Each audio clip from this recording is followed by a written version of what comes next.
you very much. I hope you can all hear me.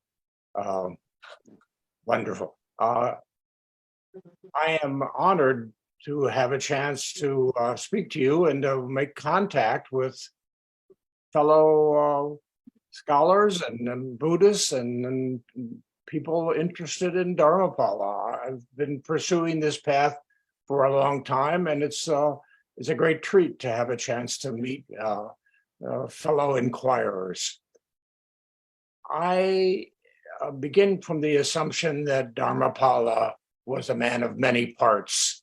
The part that typically is emphasized in Western scholarship on Dharmapala is his being a Protestant Buddhist. And to be sure, he was educated in missionary schools, and to the extent that he practiced a Buddhism of protest, and to the extent that he learned Protestant techniques for missionizing, that characterization is fair enough. But I want to try to spend my time with you this morning. Well, it's evening or afternoon where you are, morning where I am. I want to spend my time with you talking about Dharmapala on the Bodhisattva path. This is the part that I think is fundamental to the many activities that marked his career, and I'll try to lay that out as carefully as I can. It's the part of his career that really has the most salience for India, because on my understanding of who Dharmapala was, he was the inheritor of a renunciatory tradition that began 2,500 years earlier in India. And that part of his career, I think, is that which stands behind all of the other parts of his career. He spent most of his life in India, which is notable to the extent that in Sri Lanka, he's regarded as the great Sinhala Buddhist reformer, and he was that too, but he spent nearly 40 years living in Calcutta, and that's where the majority of his life was negotiated, and he died at Sarnath. So he, as the famous words he spoke at the end of his life, my life will be given by birth to humanity. I will practice paramitas. I will save the world.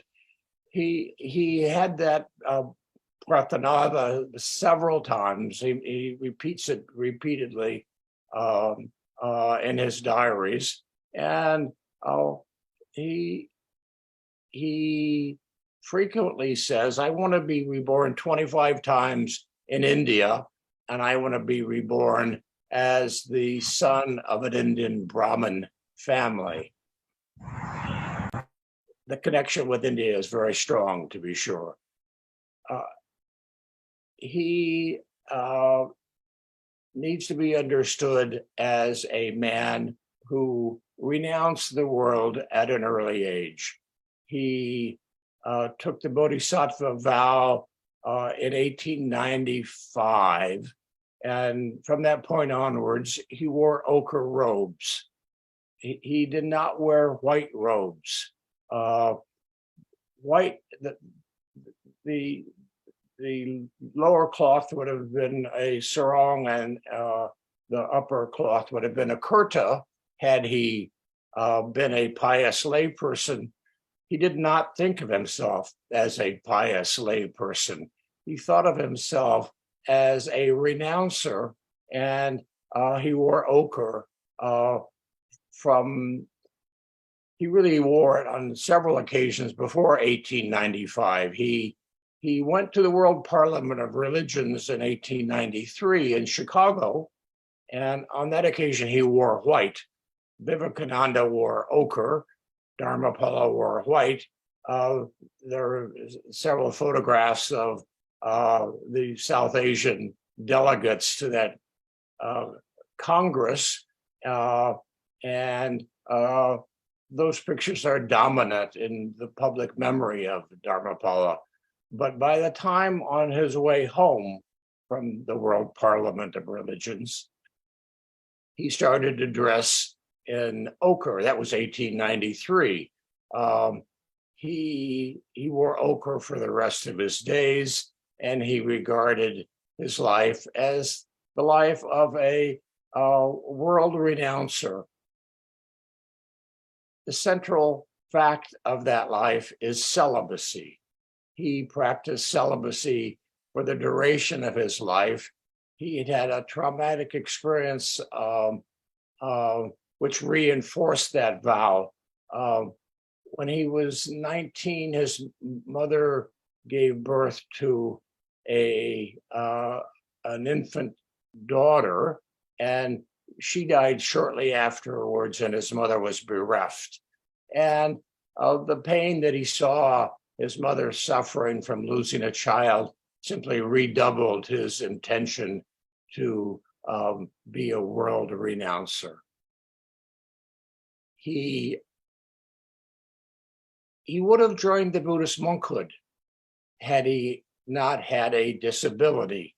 At age 4, he had an accident that he describes in different ways.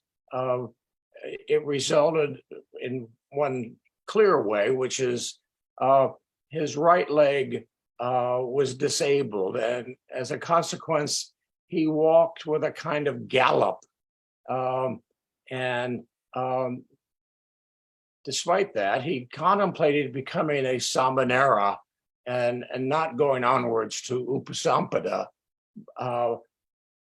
But eventually he came to the decision that he would become an anagarika or a brahmacharya. He uses those terms interchangeably. The one that's more familiar is brahmacharya for obvious reasons. The less known word, the more innovative connection he made was his being a anagarika, namely a homeless wanderer. And he spent his life practicing celibacy, doing meditation, and being a vegetarian. He was in modern terms a flexitarian, because on occasion he ate fish, he ate chicken, he ate mutton, but for the great majority of his life, he was a vegetarian, and he practiced meditation. But for Dharmapala's reasoning, meditation made no sense for a man unless the man were celibate. So again, I return to the theme of celibacy because that, I think, is central to the Bodhisattva path and the way he thought about making spiritual progress. There's a point where Vivekananda says that if Krishna or Shiva were not celibate, I would have no interest in them as gods to be worshipped. What is required for the spiritual life, for progress, is celibacy, and consequently that was central to Dharmapala's self-understanding of what he was about. He invented a new role, and he tried to gather people around him to also play out the Anagarika role. That did not work well. In the late 1890s, he gathered a few candidates around him, and they quickly disappeared. He thought of it again in the 1920s, and it never went anywhere. So in effect, he invented a role of being a world renouncer and a Dharmadutta, spreading Buddhism around the world, but he wasn't able to convince other men to follow him in his life choice. he was in no way hostile to the monkhood. Richard Gombrich says somewhere that Dharmapala wanted to laicize the monkhood. He didn't want to dispatch the monkhood. He didn't want to diminish their influence. He did not want to laicize the monkhood. The truth of the matter is, he had harsh opinions about the behavior of Sri Lankan Buddhist monks during his lifetime, and he wanted to reform them, but he did not want to reduce their status or their importance. And that's indicated by the very fact that at the end of his life at Sarnath, he was robed, and 18 months later, he was given upasampada by Buddhist monks who came from Sri Lanka and gave him higher ordination. And that's the condition in which he spent the remaining days of his life. What is unique about his being taking upasampada at the end of his life, taking the robes and being upasampaded at the end of his life, is that he really never had a teacher. He never had any authority. He never had a guru. He never had a mentor. He practiced the life of a world renouncer without a community, and he practiced the life of a Buddhist monk without a teacher who, in the case of most young boys who take the robes in Sri Lanka, would be an authority figure and a disciplinarian. For Dharmapala, he was upasampaded. The Sri Lankan monks went back to Sri Lanka, and once again, Dharmapala lived a life of solitude. I want to make one final comment about his following the Bodhisattva path, and that is it's useful for recognizing his renunciation as the quiet background that informed the way he thought he would spread Buddhism in the West. The two leading Western Buddhists of his time were Christmas Humphreys in London and Paul Dalka in Berlin. And Dharmapala spent a brief sojourn with Dalka and spent the years between late 1925 and